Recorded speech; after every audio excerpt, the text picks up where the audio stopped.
वक्रतुंड महाकाय सूर्यकोटि समप्रभ निर्विघ्नं कुरु मे देव सर्वकार्येषु सर्वदा।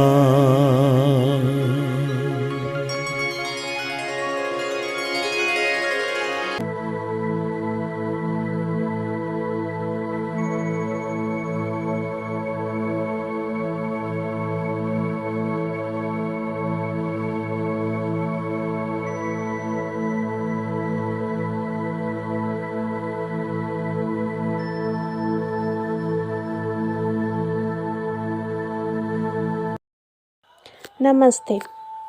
मेरा विषय है छायावाद यथार्थवाद से कितनी दूर है। सर्वप्रथम यह जानना आवश्यक है कि छायावाद किसे कहते हैं। छायावाद की कालावधि 1920 या 1918 ई से 1936 ई तक मानी जाती है। वहीं इलाचंद्र जोशी, शिवनाथ और प्रभाकर माचवे ने छायावाद का आरंभ लगभग 1912 या 14 से माना है। द्विवेदी युगीन काव्य की प्रतिक्रिया में छायावाद का जन्म हुआ था।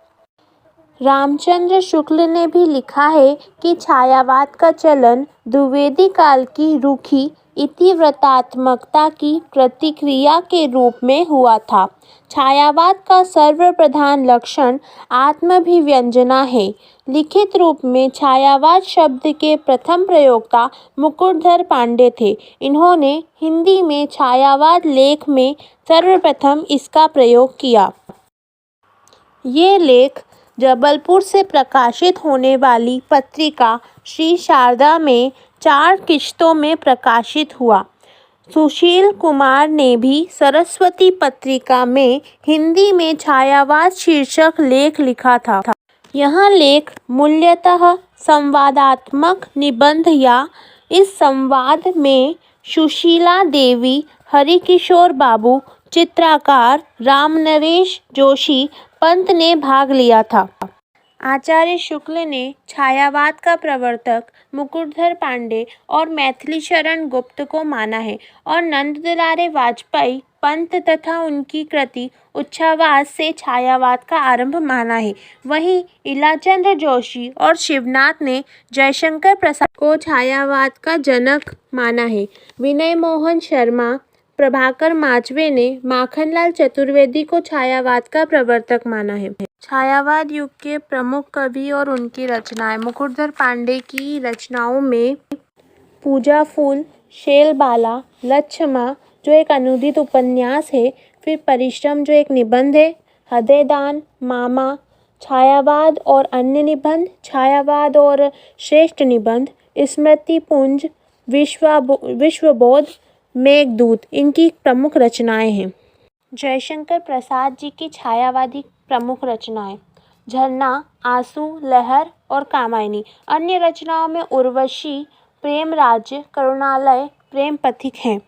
सूर्यकांत त्रिपाठी निराला जी की छायावादी रचनाओं में अनामिका, गीतिका, परिमल, तुलसीदास प्रमुख रचनाएं हैं और इनकी अन्य रचनाओं में कुकुरमुत्ता, बेला, अर्चना शामिल हैं। वहीं सुमित्रानंदन पंत जी की छायावादी रचनाओं में उच्छ्वास, वीणा, गुंजन, ग्रंथि, पल्लवन आदि प्रमुख रचनाएं शामिल हैं। और वहीं महादेवी वर्मा जी की रचनाओं में निहार, रशिम, नीरजा, यामा, दीपशिखा और सांध्य गीत जैसी प्रमुख रचनाएं शामिल हैं। छायावाद को समझने के पश्चात यह स्पष्ट है कि स्थूल पर सूक्ष्म के आरोप को छायावाद कहते हैं। सूक्ष्म का अर्थ यहाँ मन के भावों से किया जा सकता है और स्थूल का अर्थ प्रकृति या जड़ वस्तुओं से लगाया जा सकता है। किंतु वस्तुतः निर्जीव वस्तुओं में भावों और मानसिक विकारी अंतर का अभाव होता है। तात्पर्य यह है कि स्थूल प्रकृति ना कवि के काव्य में दर्शाए अनुसार हास्य प्रदर्शित करती है और ना ही उसके विषाद या विरह का अनुभव कर सकती है। यह कवि को भावाभिव्यक्ति मात्र कही जा सकती है। कवि अपने भावातिरेक अभिव्यक्ति की तीव्रता तथा अपनी स्थिति को अधिक कलात्मक रूप से प्रदर्शित करने हेतु प्रकृति के विभिन्न उपादानों का प्रयोग करता है। यह सत्य है कि जब मानव का मन प्रसन्न होता है तो उसे सामान्य वस्तु भी आनंददायक या अधिक सौंदर्यशाली प्रतीत होती है, किंतु विषाद या दुख के क्षणों में अत्यंत सौंदर्यशील वस्तु यथापूर्ण रूप से खिला कमल या पुष्प, सुहावना मौसम आदि भी मनमोहक नहीं प्रतीत होते और कुछ भी मनमोहक प्रतीत नहीं होता। ऐसी स्थिति में कवि का करुण हृदय दुखित हो जाता है और प्रकृति पर भी अपने साथ दुखित हो जाने, क्रंदन या विषादग्रस्त होने की कल्पित स्थिति का आरोप करता है। इन सभी से काव्य सौंदर्य कई गुणित रूप से बढ़ जाता है और पाठक या श्रोता तक कवि के भावों का संप्रेषण पूर्णता के साथ तथा सुंदरतम ढंग से हो जाता है। श्रोता या पाठक कवि की भावनात्मक स्थिति और मानसिक चेतना को प्रकृति के सौंदर्य बोध के साथ अनुभव कर कवि की प्रतिभा की सराहना करता है। यदि यथार्थ के आधार पर देखें तो यहाँ कवि की कोरी कल्पना ही कही जाएगी कि प्रकृति मनुष्य या सजीवों की भांति मुस्कुराए या दुखित हो कंदित हो जाए, क्योंकि जड़ प्रकृति का चेतन हो जाना स्वयं प्रकृति के नियमों के विरुद्ध बात है। पेड़ों का बातें करना, धरती का श्रृंगार करना काव्य सौंदर्य श्रेष्ठ बनाने के लिए किए गए प्रयत्न मात्र है।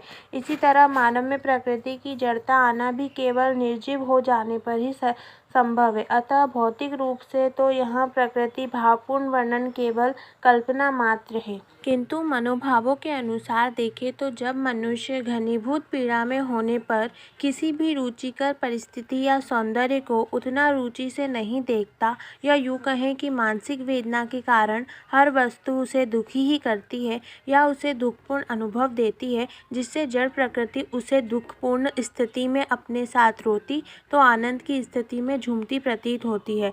इसलिए ही कवि अपनी प्रसन्नावस्था की तुलना जीवन की बसंत से करते हैं और दुखद स्थिति की तुलना पतझड़ से करते हैं।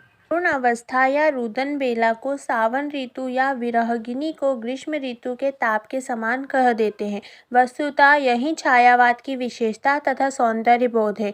यहाँ सामंजस्य ही छायावाद को विशिष्ट और अनुपम बनाता है। प्रकृति और मानवीय मनोभावों का मिश्रण काव्य सौंदर्य को अगुणित रूप से बढ़ाकर कवि की प्रतिष्ठा एवं भावों का माध्यम बन जाता है।